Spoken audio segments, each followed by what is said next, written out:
Bom dia. Iniciando-se seu julgamento no Tribunal de Posse de Taxa do Estado de São Paulo, no dia 26 de janeiro de 2023, a qual está sendo gravada e será disponibilizada posteriormente. Vou iniciar a sessão do sistema de parte.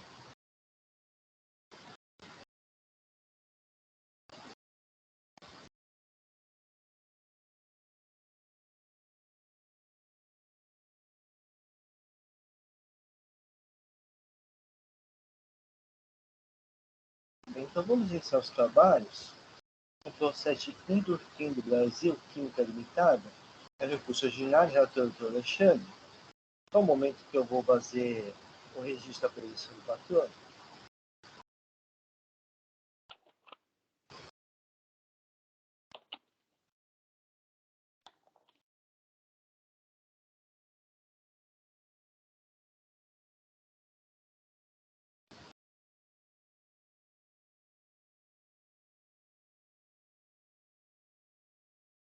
O doutor Alexandre já pode registrar o voto.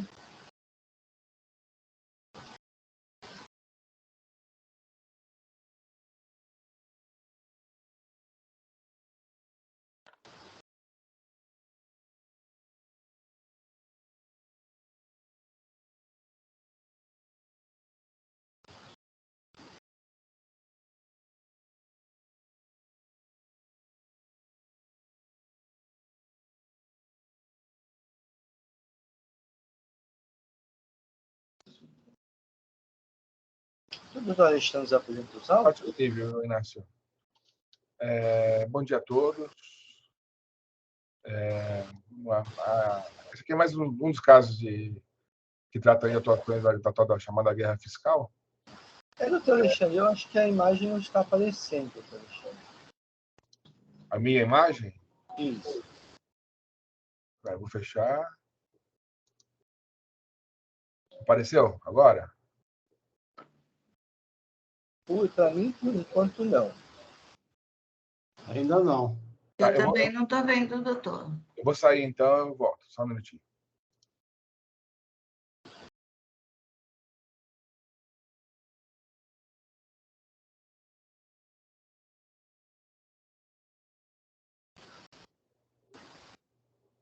Pronto, voltou a imagem, Alexandre. Voltou? Voltou. Foi. Então, como eu estava falando, a empresa aqui em Durquem, ela foi autuada, né, por dois itens, né? Crédito devido do imposto e falta de exibição de documentos ao fisco. Esse processo foi julgado em primeira instância, procedente. Ele segue para recurso ordinário, foi julgado pela 10ª Câmara, e a 10ª Câmara cancelou o item 1 do auto de infração, com o voto de preferência do presidente. Esse processo sobe para recurso especial, e só houve recurso especial do item 1, apresentado pela Fazenda, né, o contribuinte contrarrazoou. Não houve recurso do item 2, do auto de infração. Posteriormente à decisão de primeira instância, o contribuinte apresentou confirmação, né, juntou documentos informando que tinha liquidado o item 2 em parcela única, aderindo ao PEP do ICMS. E, na sequência, juntou cópia do pedido de verificação de reconhecimento de crédito do ICMS em relação ao item 1. Eu vou adiantar, Inácio, porque não sei se é o caso de fazer a CO. Vieram aos atos do documento da DGES, e esses documentos, a verificação da DGES confirmou, reconheceu que, no caso desse auto de infração, foram cumpridos os requisitos da lei complementar. E aí, nesse ponto, os documentos da contribuinte, como ela apresentou o pedido de renúncia, né, do administrativo, caso fossem reconhecidos os créditos, eu estou reconhecendo, então, a renúncia e não estou conhecendo o recurso, por perda de objeto. Obrigado, doutor Alexandre. Doutor Vitor, gostaria de falar alguma coisa? Bom dia a todos. Na realidade, não. A gente havia avaliado de fato e fomos intimados do despacho da DGES, reconhecendo a regularidade do rito. dado o preenchimento dos requisitos previstos na Resolução Conjunta número 1 de 2019. Nesse sentido é que nós requeremos seja chancelada a remissão do crédito tributário, por conseguinte, seja julgado cancelado ou insubsistente o item 1, que é o único remanescente do auto de infração e imposição de multa. Eu me coloco à disposição. Muito obrigado. Então, doutor Vitor, mas como eu disse, como o requisito para reconhecimento do crédito é a renúncia do administrativo, no caso aqui a gente perde o viés, a gente não tem como Perfeito. dar uma decisão cancelando ou não, porque o próprio reconhecimento da DGES Já houve a remissão. Perfeito.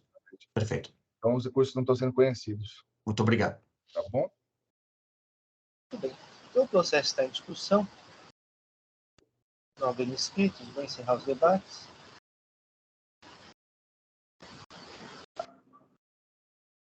Vou verificar o código de presença.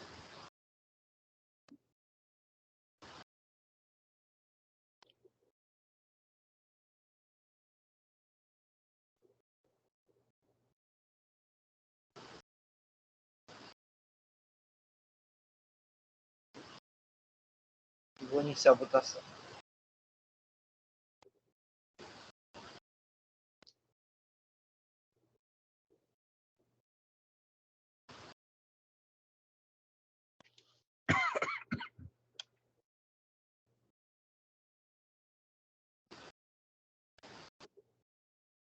Bem, encerrada a votação, o recurso ao Jardim do Rio Brasil Química Limitada foi não conhecido nos termos do voto do Dr. Alexandre. Agradeço a presença do Dr. Vitor. Muito obrigado. Uma boa sessão, senhores. Obrigado, doutor. Obrigado, Bom dia. Bom dia. Bom dia, doutor. Obrigada.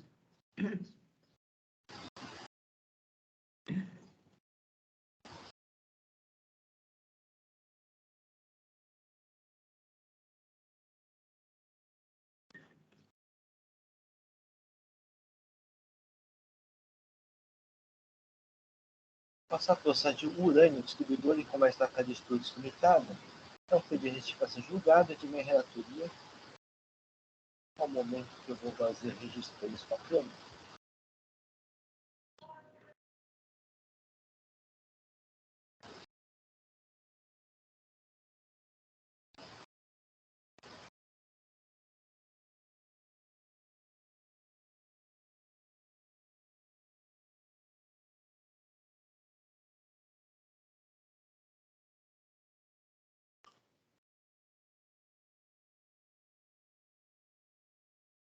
Muito bem, caso de retificação julgada, apresentado pelo contribuinte, contra a decisão positiva pela 11ª Câmara Julgadora, que negou provimento do curso ordinário. São 4 acusações fiscais: receber mercadorias, desacompanhar a documentação fiscal. Essas operações foram consideradas desacompanhar o documento fiscal, pois as mesmas foram cobertadas pelas notas fiscais eletrônicas inábeis, relacionadas ao efeito demonstrativo que foram emitidas por contribuinte que não estava em situação irregular perante o fisco. Segundo a acusação, acreditar-se indevidamente semestre depois da escrituração das notas fiscais eletrônicas relativamente à entrada de mercadoria do estabelecimento e que não atende às condições previstas aqui 3, parágrafo 1º, artigo 59 do regulamento. Essas notas fiscais são inábeis e idôneas em razão de terem sido emitidas por contribuinte que não estava em situação regular perante o fisco. Terceira acusação fiscal, emitir notas fiscais eletrônicas na saída da mercadoria, conseguindo declaração falsa para o estabelecimento de destino. Conforme apurado pela Secretaria da Fazenda, constatou-se a inexistência do estabelecimento pela qual foi obtida a inscrição estadual do destinatário das notas fiscais. Quarta e última acusação fiscal, deixar de pagar semestre por meio de requerimentos especiais.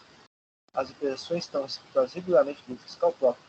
O imposto a ser cobrado do infrator com base no artigo 267, inciso 2, a linha B do regulamento, artigo 66C da Lei Estadual 624, pois o mesmo não foi pago por jeito passivo por substituição. Conforme apurado pela Secretaria da Fazenda do Estado de São Paulo, constatou-se a inexistência de estabelecimento pela qual foi obtida a inscrição estadual do destinatário das notas fiscais. No pedido de retificação julgada, são alegados em ciência: erro de fato em relação à boa-fé da recorrente, comprovação documental nos autos, necessidade de aplicação do princípio da construção. Então, por fim, requer a nulidade da decisão recorrida. A protestificação oral. Então, doutor Leitor, fique à vontade para realizá-lo. Consegue me ouvir? Sim. Tá certo. Então, bom dia. Eu, em primeiro lugar, cumprimento ao juiz relator, o doutor Inácio Cazul, Eu cumprimento os demais juízes, as juízas, a representação fiscal e desejo aqui um excelente retorno aos trabalhos aqui do tribunal. Bom, como bem destacado pelo Dr. Juiz Relator, trata-se aqui de notas fiscais consideradas inidôneas em razão da cassação, né, de inscrição estadual do fornecedor aqui da recorrente. De modo que eu já vou passar as razões recursais do nosso pedido de retificação de julgado. A decisão recorrida, ela considera que a tese da boa-fé deve ser somente aplicada ao item 2 da acusação, e utiliza como fundamento a seção temática aqui do TIT, bem como a súmula 509 do STJ, né, que trata aí dos casos de boa-fé. Contudo, em relação aos itens 1, 3 e 4, a tese da boa-fé não foi aplicada, porque ela considerou que somente seria observada em casos de creditamento indevido, em razão pela qual todos esses itens foram mantidos e sequer os argumentos e as provas da recorrente foram observados para estes itens acusatórios. Então, em primeiro momento, é apontada uma contradição na decisão em razão da não aplicação da tese da boa-fé para os demais itens acusatórios. Né? No caso aqui, o recebimento e estocagem de mercadorias desacompanhadas de notas fiscais hábeis. Né? Então, sabe-se que o posicionamento da Câmara Superior para esses casos é de que, ainda que a súmula fale de creditamento indevido, nos casos de recebimento e estocagem de mercadoria, já se encontra implícita a ideia, né, para que o creditamento, aqui no caso indevido, ocorra. Né? Então, há a extensão dessa aplicação e a decisão ela apresenta essa contradição. Ingressando aí agora nos requisitos da boa-fé, a decisão ela apresenta alguns erros que precisam ser sanados. Né? Em relação aos requisitos, quanto à regularidade fiscal, a recorrente ela apresentou a consulta ao Sintegra, que realizou a época das operações por diversas vezes. E a decisão recorrida, ela simplesmente ignora esse fato e diz que a consulta ao Sintegra não seria suficiente para demonstrar a diligência que a recorrente teve. E esse posicionamento também está contrário ao que é decidido por esse tribunal, né, segundo o qual a consulta ao Sintegra é o documento hábil justamente para se precaver e, enfim, e demonstrar a sua boa-fé. O outro ponto diz respeito às tratativas comerciais. A decisão, ela simplesmente ela desconsiderou todos os pedidos de compra apresentados pela recorrente, sob o argumento de que seriam provas unilaterais. Né? Contudo, se avançar sobre esses pedidos de compra, ali existem uma série de informações e de dados que se referem às transações ocorridas entre as partes. Né? Esses pedidos de compra eles foram gerados antes da emissão da nota fiscal e elencados para todas as operações ocorridas no presente auto, né? De modo que a decisão apresenta aqui uma omissão também que precisa ser sanada. Já em relação ao transporte, a decisão ela também desconsiderou os documentos existentes nos autos, segundo, né, pelo fundamento de que não, seriam documentos que não demonstrariam a ocorrência do transporte. Só que a recorrente, ela apresenta os CTRs e também as minutas dos fretes, bem como uma planilha elencando quais as transportadoras e as placas dos veículos, sem contar o fato de que no verso das notas fiscais havia indicação desses veículos e das transportadoras. Esse fato também não foi observado na decisão e há uma nítida omissão quanto à análise dessas provas. Finalmente, quanto à questão do pagamento, a recorrente também ela apresentou não somente o comprovante de pagamento, mas também os extratos e os relatórios bancários para né, para todos os itens relativos às transações, às operações. Então, a integralidade dos pagamentos. E como se não bastasse, a decisão ela afirma que a recorrente deixou de trazer outros meios que pudesse reforçar esses comprovantes de pagamento, né? Porque esses comprovantes eles são provindos, né, da modalidade utilizada pela recorrente, que é o Pague Fora e o Cispag. Então, como forma de reforçar esse pagamento e demonstrar a sua legitimidade, a recorrente ela produziu ata notarial e reforçando, né, mediante a declaração aqui do cartório, a existência do envio de e-mails para as respectivas instituições financeiras com o envio dos anexos e vindo, né, portanto, dos próprios bancos, né? Razão pela qual a decisão ela merece reforma, porque ela sequer analisou essas atas notariais, né? Então, aqui é uma completa omissão e que precisa também ser superada, né? Diz a decisão que essa juntada foi intempestiva. Contudo, se observarmos a natureza jurídica da ata notarial, veremos que ela pode ser considerada como um reforço de prova, de modo que não há juntada nova de prova, mas sim um reforço de uma prova já produzida aqui nos autos. E também que não foi aceita. Então, é um fato que somente apareceu após a decisão proferida lá na primeira instância.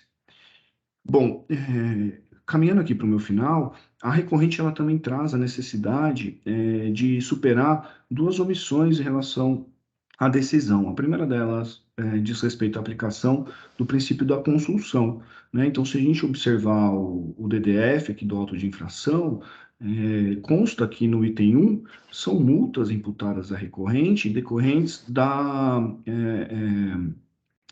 do recebimento de mercadoria desamparadas de notas fiscais hábeis.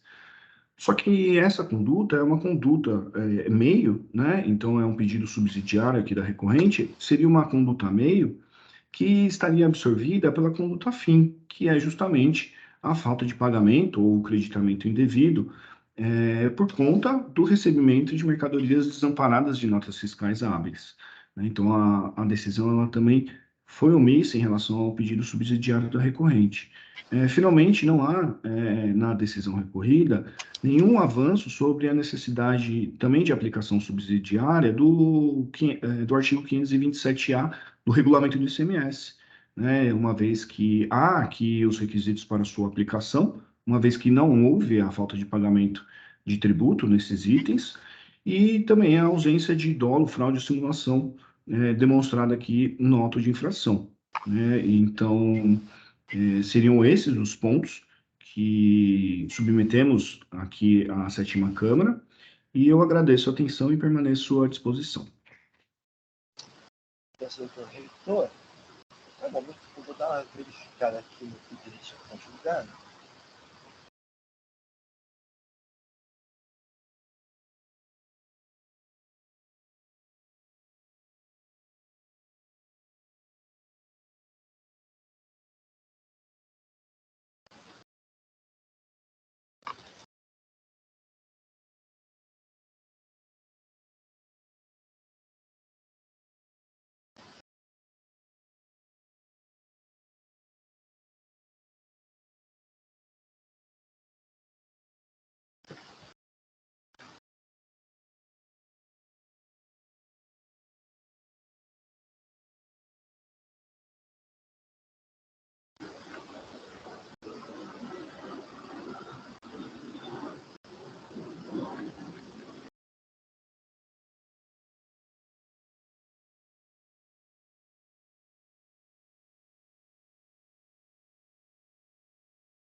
Doutor Heitor, nesse final da sustentação oral do doutor citou 527A, mas eu não vi a retificação julgada aqui nos autos, eu não vejo esse pedido.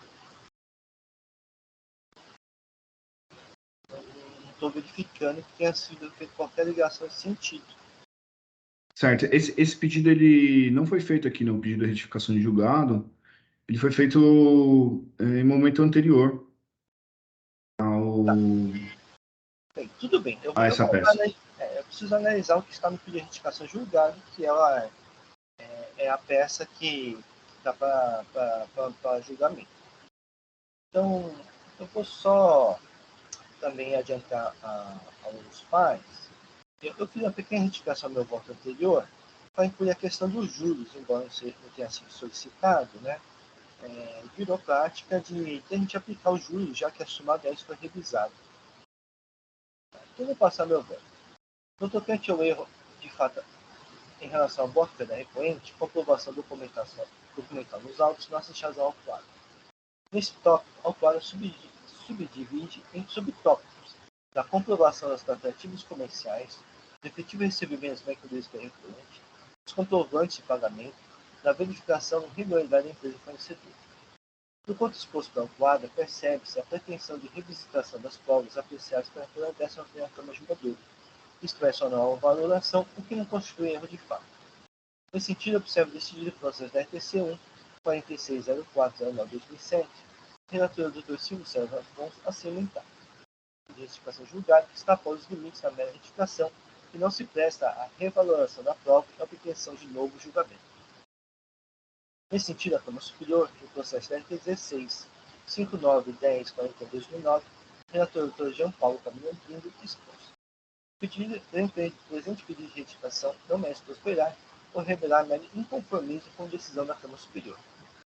Observe que o pedido da autuada não é a correção de qualquer erro de fato, mas sim a nulidade da decisão da Folha da Câmara Julgadora, o que não constitui retificação, objeto do pedido de retificação julgado nos termos do artigo 15 da Lei 3457/2009.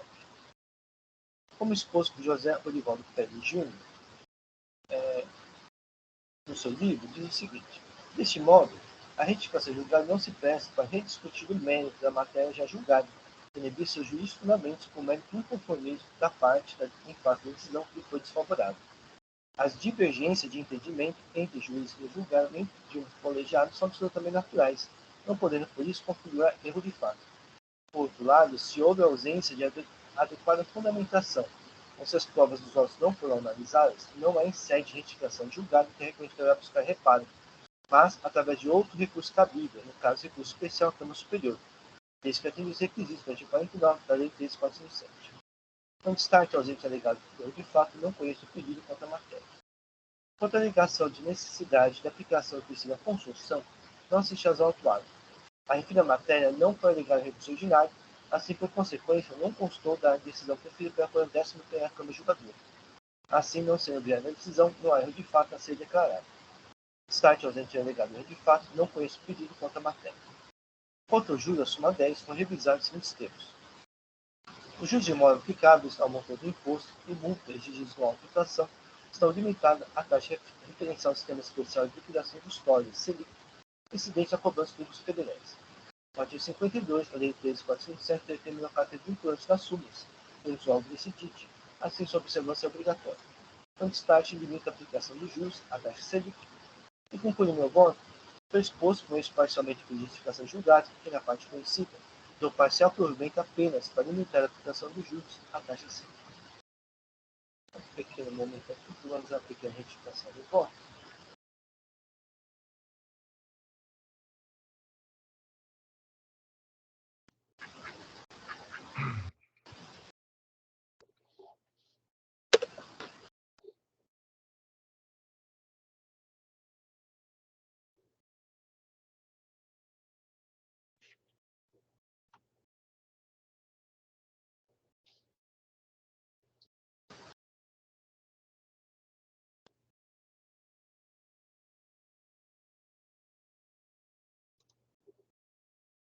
Muito bem, o voto está registrado, o processo está em discussão.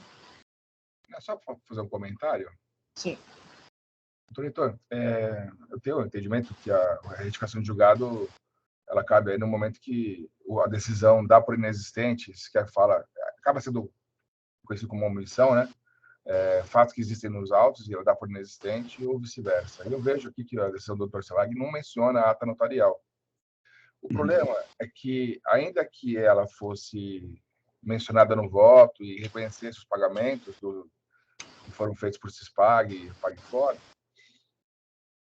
ela não supera a questão do transporte, porque o voto do Dr. Selag ele detalha que, embora juntados os CTs, eles não mencionam o transporte entre a Julião e a Urânio, sim, outras empresas. Então,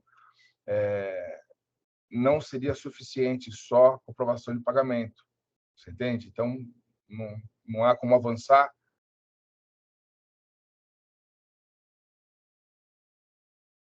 O doutor Alexandre ficou travado a imagem? Travou. Uhum.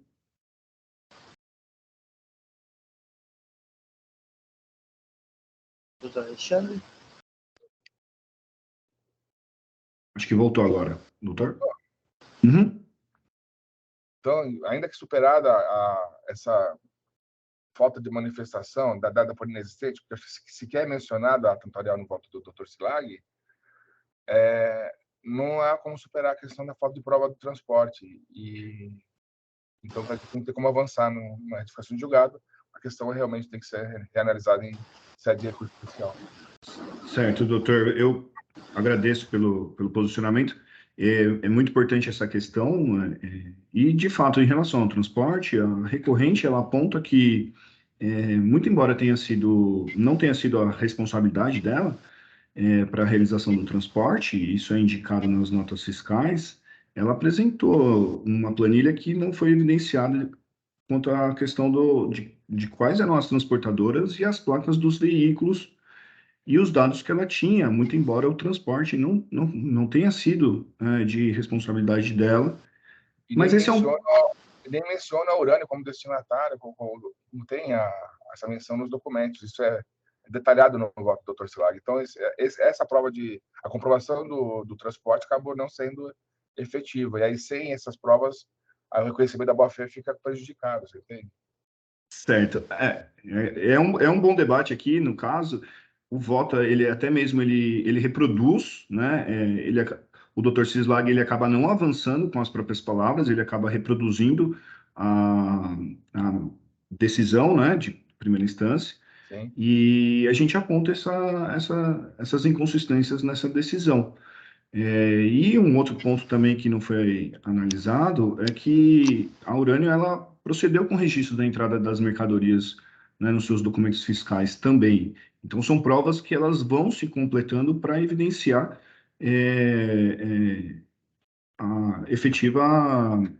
o efetivo transporte das mercadorias e a sua condição de boa-fé. Sim, doutor, mas nos casos de creditamento devido imposto, por questão óbvia, todos os livros fiscais das empresas, idôneas e inidôneas, enfim, vão representar o que está constando dos documentos fiscais. Por isso que o crédito é tomado. Então, os registros são tomados, a entrada de mercadoria é acusada dos livros de entrada. Em tese, a ideia é a gente separar joio do trigo. Então, as empresas com mais detalhes, com mais cuidado nessa produção de documentos da operação, são beneficiadas com a tese da boa-fé, você entende? Então, é esse cuidado que o fisco exige para chegar nessa hora e falar, olha, está aqui, eu tenho como demonstrar com mais de uma maneira que tudo aconteceu. Os registros fiscais, todos acontecem, tanto que são eles que permitem que a autuação seja lavrada, entende? Sim, doutor. De qualquer forma, toda essa discussão, para mim, não há conteúdo de fato, na verdade. Não tem, São teses, né? São de fato, a falta de análise da ata notarial seria, Inácio, talvez o único, né? Mas ela não tem como avançar, mesmo reconhecendo a falta de análise da ata notarial, a gente não tem como avançar no restante, porque não mudaria o resultado do julgamento. Tá bom. Então, o processo entra em discussão. Não havendo mais inscritos, vai encerrar os debates. Vou verificar o quórum de presença.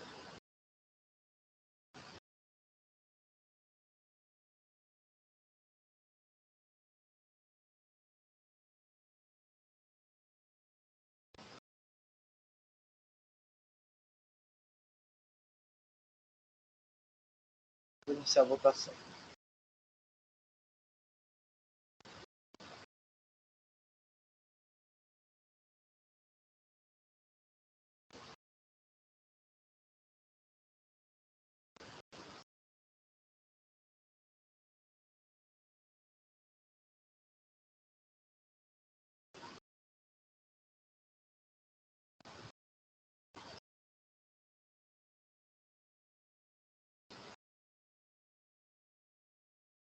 Só um momento que o sistema está um pouco lento.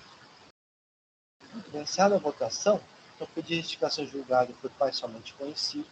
Da parte conhecida, foi provido apenas para limitar a aplicação dos juros à taxa Selic. Agradeço a presença do doutor.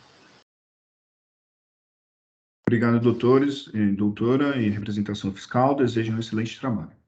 Obrigado, bom dia. Bom dia.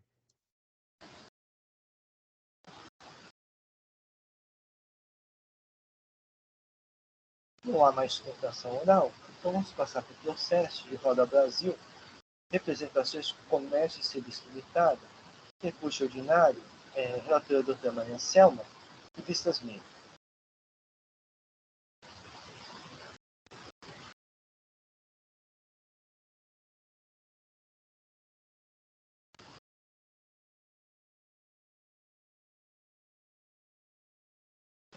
Esse processo esteve em pauta, nessa sessão, a doutora Maria Selma é relatora, e eu pedi vistas. Bem, resumidamente, se a doutora Maria Selma me permite, eram duas acusações fiscais, uma de deixar de pagar ICMS, repente operações tributárias sem devido destaque do imposto. A segunda é que ele crédito indevido em razão de operações de entrar mercadorias sujeitas de instituição tributária. A doutora Maria Selma entendeu que a anulação do auto de infração para que o outro seja lavrado, tá, doutora Maria Selma? Perfeito. Ela entendeu algumas nulidades no auto de infração em relação às acusações fiscais. Correto? Ok. Então, em resumo, era isso. Eu pedi vistas. Então, analisando esse processo, não é um processo um pouquinho complicado em relação à decisão de primeira instância, mas eu tive um entendimento um pouco diferente. Eu vou ao meu voto, pedi vistas presidenciais para analisar melhor o voto do extratora, cujo bem elabora relatório para as vistas caducadas. Preliminarmente, entendo que a decisão recorrida padece de nulidade. A recorrente expressamente expõe. A recorrente apontou, quando da apresentação da defesa, que o AIM, especificamente sobre o item 2, continha um elemento estranho que trazia incerteza à população. Como a acusação narra que as operações impugnadas envolveriam automóveis novos, e os automóveis novos também indicados no artigo 299 do regulamento, a recorrente apenas lembrou que esse dispositivo se refere a motocicletas. Como não comprou motocicletas na prova de infração, não correspondia à acusação que fora promovida. Havia uma insubsistência amplamente destacada na defesa. O próprio julgador a ela se referiu quando julgamento, mas pelo visto se esqueceu de resolver. O excelente julgador tipifica a falta de prestação jurisprudencial e prorrogação do vício da insubsistência que sabe até quando. Digo o seguinte ainda, ao autor expressamente alegou na sua defesa. A defendente não comercializou motocicletas, como enganadamente quer fazer crer relatos correspondentes. Quanto ao item do AIM, houve a conversão em diligência e a autuada se manifestou a superstância embranquecida. Vem expor que a guarda seja integralmente cumprida a referida determinação de que a retificação elabore o termo retificação do AIM, para que seja devolvida a referente à oportunidade de renovação de defesa, inclusive com devolução do prazo para recolhimento dos pontos próprios da fase pós-notificação do lançamento. A adição recolhida também se diferencia quanto à matéria e o autuado de recurso ordinário expõe. A adição em primeira instância é nula. Declarar nulidade, no entanto, pode ser um retardamento desnecessário ante evidência de que a autuação é primitiva e improcedente. Então, na verdade, era há um pedido de nulidade de ação recorrida. A improcedência da autuação poderia afastar a nulidade de ação recorrida nos termos do auto, segundo artigo 10A da Lei 13.407. No entanto, neste momento, diante a falta de prestação jurisdicional em primeira instância, não me convence tal pretensão. Ainda de ação recorrida, aduz que parte, não todo, do item 1 do AE seria em razão da insuficiente recolhimento antecipado de substituição tributária. No entanto, ela se silencia quanto ao fato de que a acusação fiscal e infringência não fazem qualquer remissão à referida hipótese. A ação recolhida deveria apresentar razões para a manutenção da exercício fiscal, eventual correção ou mesmo nulidade, como alegado pelo autuado. Ainda houve aumento de valor e alterações do DDF em razão da diligência contra o item 1 do AIN, que a decisão de recolhida, salvo o melhor juízo, manteve o DDF original, sem que se reciclar as razões para tanto. Entendo que a falta de prestação jurisdicional prejudica inclusive o entendimento da nulidade da autoinfração, pois se houve apenas eventual erro de inteligência, isso seria em tese passivo de correção, observar o artigo 13 da Lei 13.407. Como assim exposto, o artigo 265 do regulamento utilizado pelo julgador de primeira instância não abrange todo o item 1 do AIN, mas apenas parte, o que entendo não ser suficiente em tese para declarar total nulidade da acusação fiscal. Assim, tendo-se os autos da retornar à primeira instância para nova decisão, com apreciação das razões de defesa, podendo propor ou não nova diligência. Em qualquer caso, abrindo-se o prazo para a manifestação do autuado, oportunidade que poderá expor suas razões como fez a folhas 594 a 598, uma vez que elas, folhas 575, aguardavam o cumprimento integral de diligência, em razão de não ter sido cumpridos os termos do quanto determinado. Então foi exposto a nulidade da primeira instância nos termos acima descritos. É assim que eu voto. Toda a manhã, Selma, eu vi alguns problemas dessa primeira instância, mas eu não vi o suficiente para, neste momento, anular o todo do autoinfração. Uhum. Porque o item 1, na verdade, a correção que foi feita pelo julgador não foi do todo o item 1, foi de parte. Em sendo parte, eu não vejo como, assim, não vejo fundamento para anular o todo. No máximo, poderia anular parte. Mas, de qualquer forma, a decisão primeira instância tem alguns problemas, né? Então, eu acho melhor sanar esses problemas para, então, depois apreciar o todo. Então, esse foi o meu entendimento. Ok, presidente, eu respeito, né, a sua decisão, o seu entendimento, mas eu vou pedir vênia para manter o meu voto. Ok, só vou fazer registro do meu voto.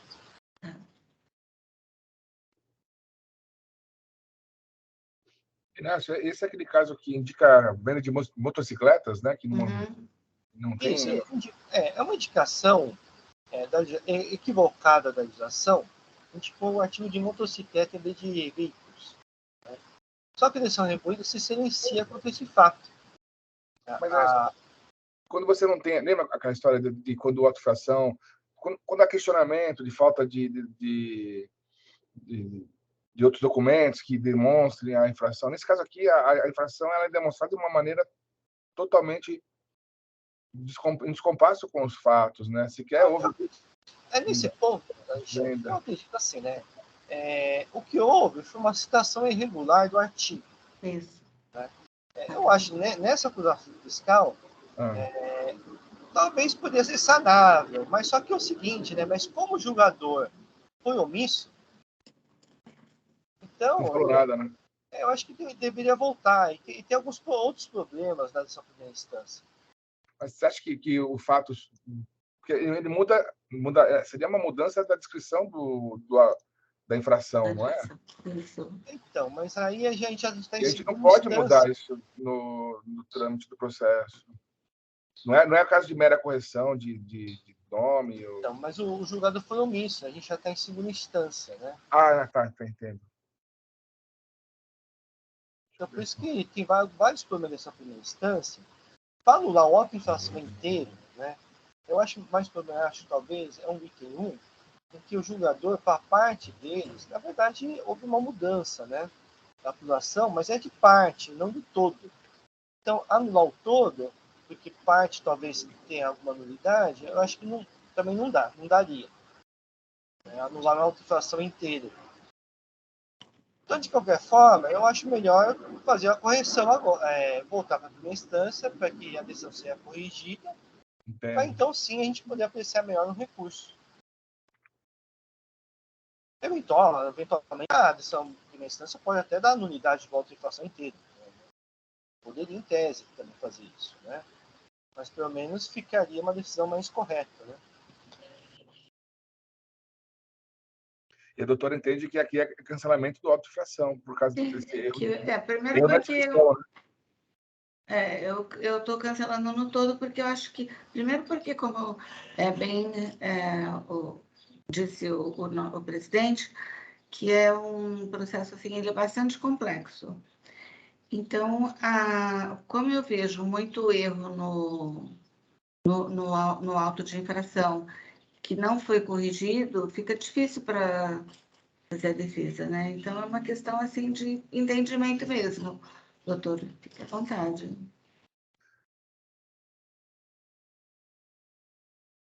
Eu acho que, como disse o presidente, né, voltar para a primeira instância que ele pode anular, então já anula aqui mesmo, né?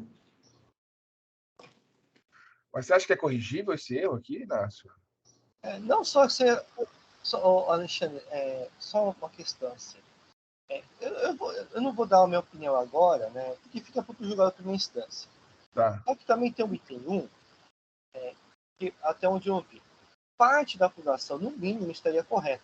Uhum. E parte estaria diferente. Então, eu não posso anular o todo. Se parte, em tese, estaria correta.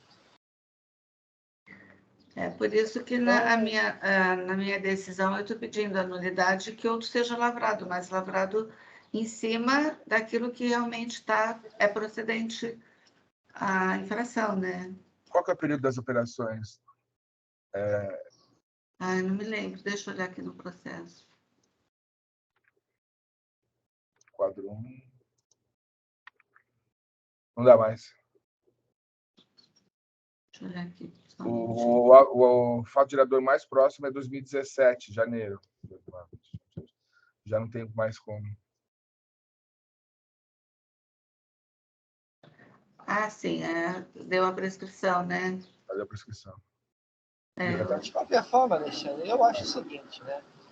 Em segunda instância, para mim, seria melhor que a primeira instância corrigisse a sua decisão, que é talvez mais tranquilo para a gente apreciar qualquer que seja essa decisão em segunda instância. Entendi. Então, de certa forma, só anular agora, em um caso, eu estaria anulando, mas parte, em tese, poderia estar correto. E outro ponto, de certa forma, está suprimindo uma instância, né? Sem saber se ele corrigiria a acusação ou não. Então, por esses motivos, eu entendi que é melhor anular essa primeira instância para que fossem corrigidos os erros que eu apontei. Tá. Bom, já que a nulidade total da primeira instância, doutora Anselma, eu vou acompanhar o presidente, porque talvez, vamos ver se o jogador tem a consciência de corrigir essa auto-infração e reduzir. Porque aí se manteria a sua parte, porque se anular totalmente, recurso especial, talvez recupere a parte que está correta do auto-infração em julgamento da superior. Né? Uhum. Presidente, eu acho que eu vou me curvar ao seu entendimento, porque se eu estou pedindo para que seja lavrado outro, eu estou conhecendo que há realmente infração, né? Então, eu vou me curvar ao seu entendimento e vou... Pode me passar, por favor, uma abertura para eu só... Porque como eu confirmei meu voto... Acho que a doutora agora, então, talvez... De preferência. Uma preferência. Deixa eu...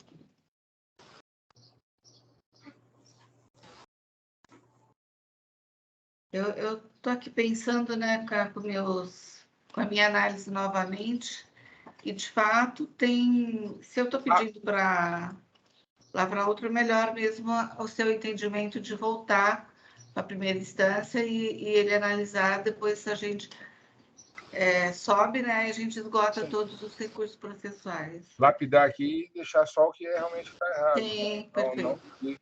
seguir com essa parte que... Então, a preferência já está concedida, doutora Maria Célia? Já vou redigir, doutora, 2 linhas.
Doutora, então, eu disse, olha, após o debate, me curvo ao entendimento do ilustre presidente, doutor Inácio, para acompanhá-lo em sua decisão, uma vez que entendo ter infração, sim, da contribuinte. Na ementa ficou recurso ordinário não provido, retorno à primeira instância para sanar irregularidades na decisão. Tudo bem. Ok? Então...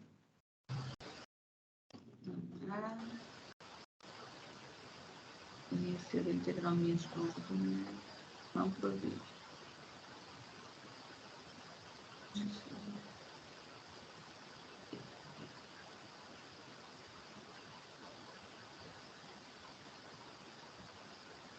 Doutora Marcela, acho que só no registro não provido não, isso, anulação da decisão anterior, tá. tem que ser a anulação, né?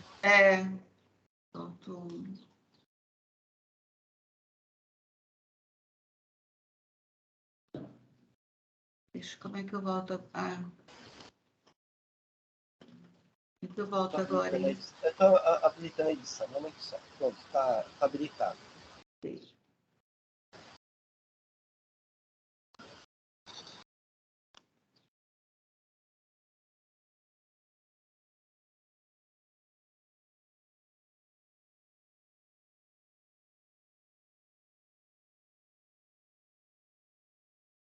Não provido foi só retorno à primeira instância, né? Isso. Aqui.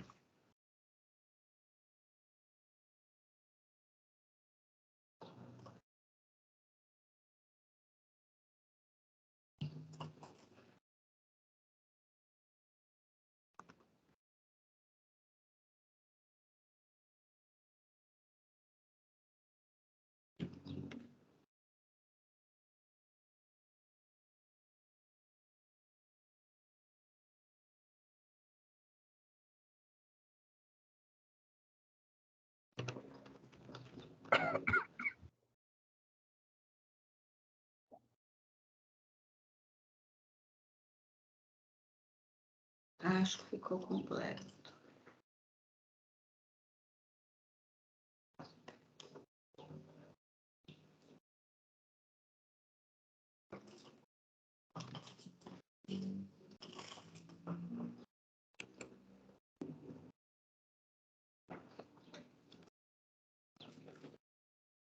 Ok? Ok? Muito bem. Então, vou encerrar os debates. Vou indicar o quórum de presença.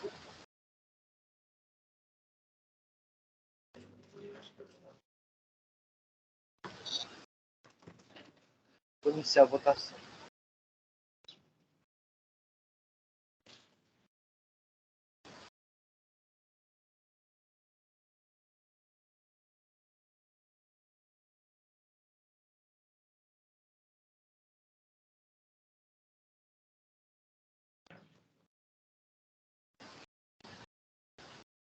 Iniciada a votação.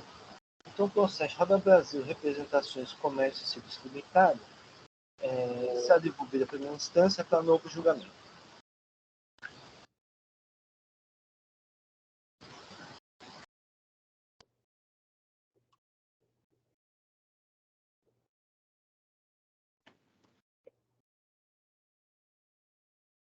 O próximo processo é Capital Embalagens, Descartáveis Eireli, recurso ordinário, relator Dr. Anselmo.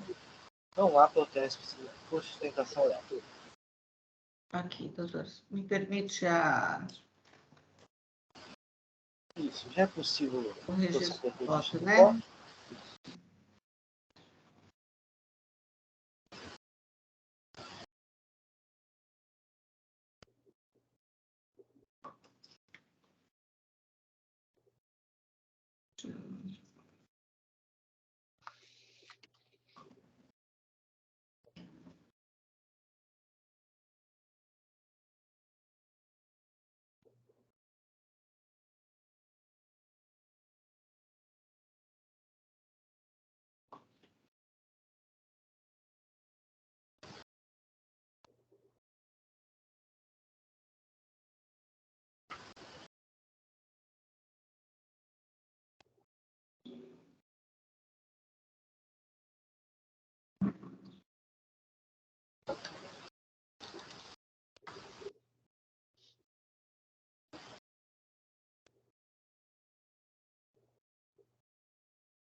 Ok, né, presidente? Acho que está disponível para todos.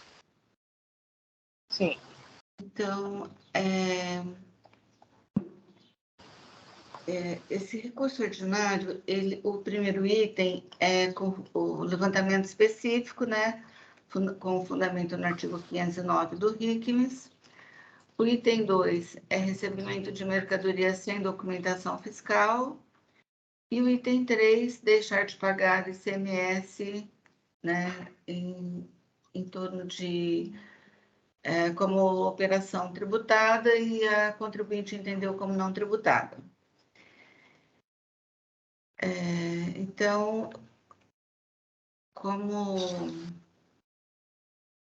aqui, olha, eu vou já passar o relatório.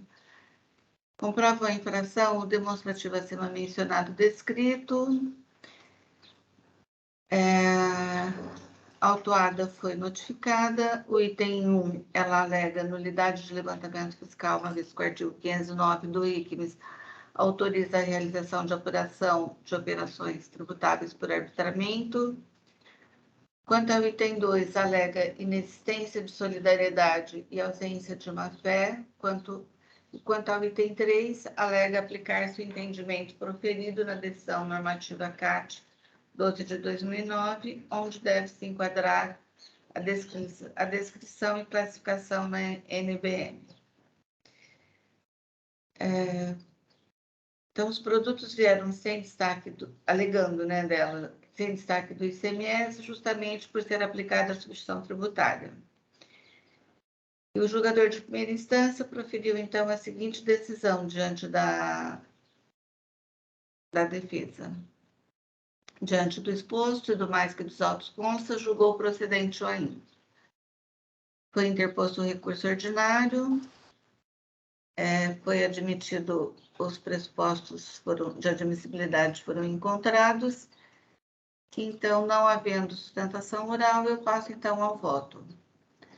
No mérito, a contribuinte alega as mesmas alegações da defesa, não traz nada de novo, e eu entendo já que não existe razão à recorrente com referência ao artigo 509, destacando aqui no parágrafo 1º.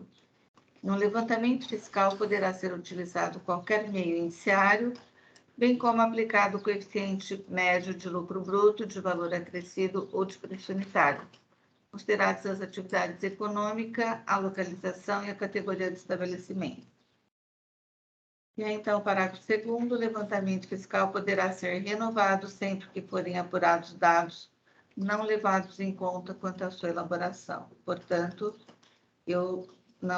a razão não assiste à recorrente nesse meu entendimento.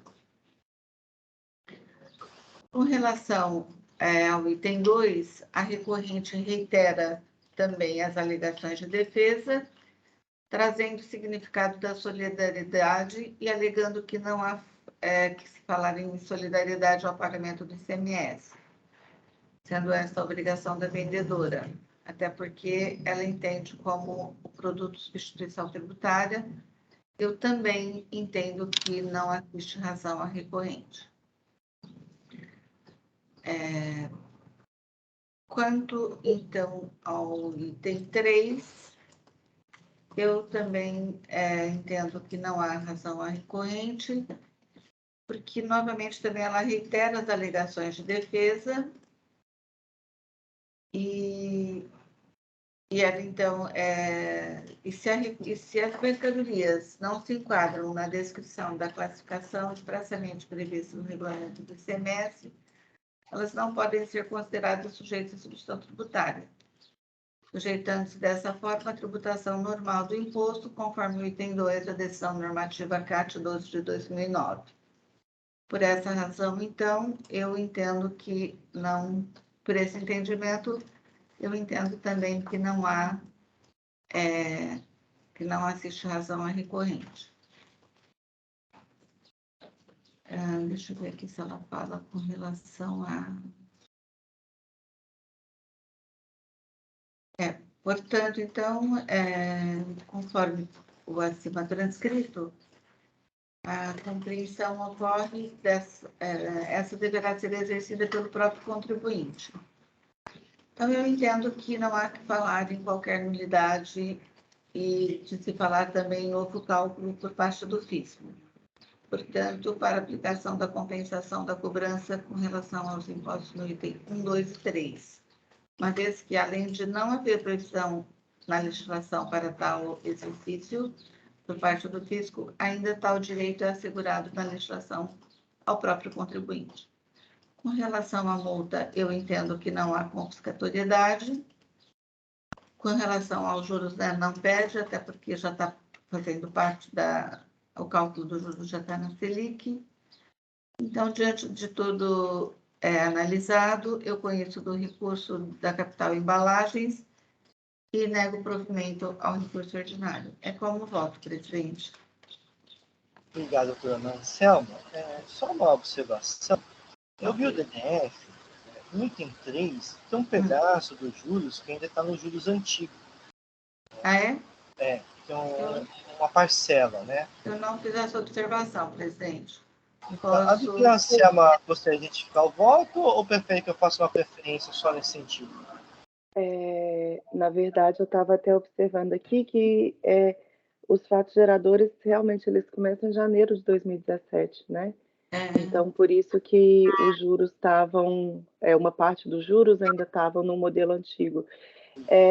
E realmente eu não me atentei para o fato de que isso ocorreu. Eu deveria até ter peticionado, em nome da representação fiscal, essa aplicação da súmula. Então, eu estou preparando aqui uma manifestação em sessão para que a gente possa fazer, eu possa fazer essa manifestação pedindo a aplicação da súmula e a redução dos juros, até para não incorrer num caso de um julgamento extra petita e não causar uma possível nulidade. Eu estou já preparando essa petição aqui e eu coloco ela em seguida. Tudo bem. Me perdoe, eu deveria ter feito isso antes e realmente não me atentei a isso. Não, tranquilo. Confesso que eu vi que a competência já era 2017, então eu não atentei para parte ou não parte, né? Então, por isso que eu não falei sobre o juros Selic. A doutora Anselma prefere retificar seu voto por causa dos juros ou prefere que eu faça uma preferência só por esse ponto? Como o presidente decidir, se o presidente entender melhor fazer uma preferência, tudo bem, presidente. Acho que vou fazer a preferência, o voto da doutora Anselma já está registrado. Vou fazer uma pequena preferência só por causa dos juros. E a gente acompanhou o voto do Inácio, né? Uhum. A questão dos juros, né?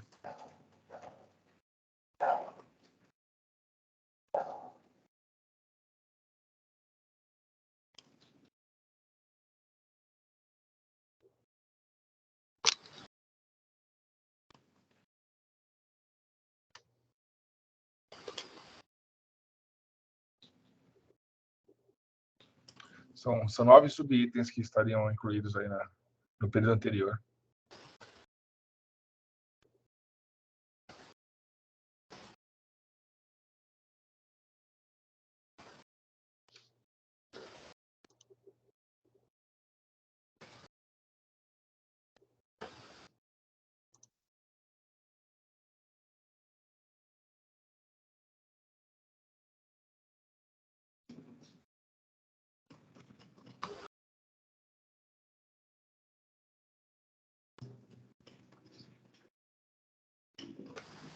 Inácio, eu tenho uma dúvida. Como é mudança de posição de súmula, a gente não poderia reconhecer de ofício? Então, é uma questão, mas para evitar esse tipo de questionamento, né? Julgamento dessa petita, né? Normalmente a representação fiscal peticiona. Supre essa E questão. também ajuda, porque assim, Alexandre, eventualmente, aí todo o processo você vai ter que ficar atento. E eventualmente você pode observar, Entendi. digamos, não ficar você mesmo todo o processo observando, em algum momento você pode eventualmente não perceber. Uhum. Então é sempre melhor ter uma petição, porque já te chama a atenção, né? Sim. Eu acabei de solicitar a manifestação em sessão, e eu só preciso que ela seja concedida para eu poder peticionar. Já está concedida, doutora Luciana. Obrigada.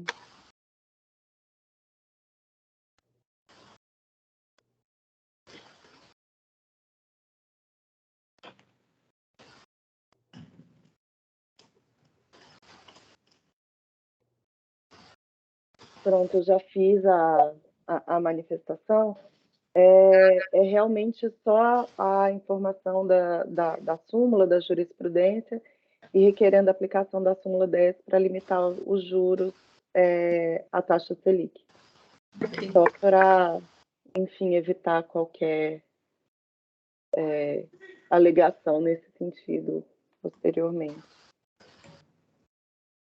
Vou fazer a preferência.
Então, eu fiz a preferência, digo o seguinte: contra os juros com o observador de tributação fiscal, a súmula 10 foi Ganso Mesteiros.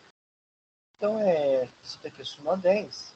Então, destaque limita a aplicação dos juros na taxa Selic, no mais acompanha integralmente a toda. Então, pelo exposto, conhecido parcial por aumentar o recurso ordinário apenas para limitar os juros na taxa Selic. Ok.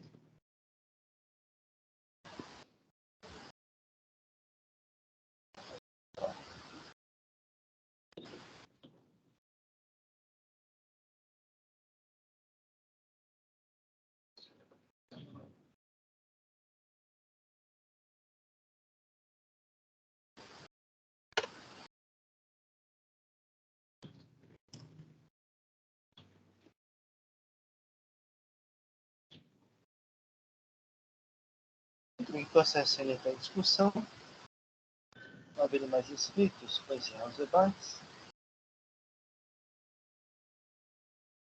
Vou verificar o quórum de presença.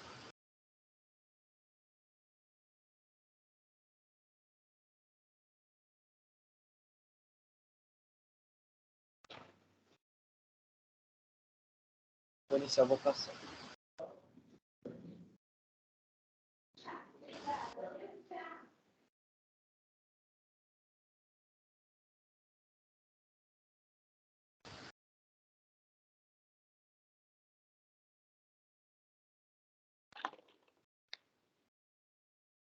Encerrada a votação, o recurso ordinário de capital, embalagem descartáveis e inédito foi conhecido e parcialmente provido apenas para limitar os juros à taxa Selic.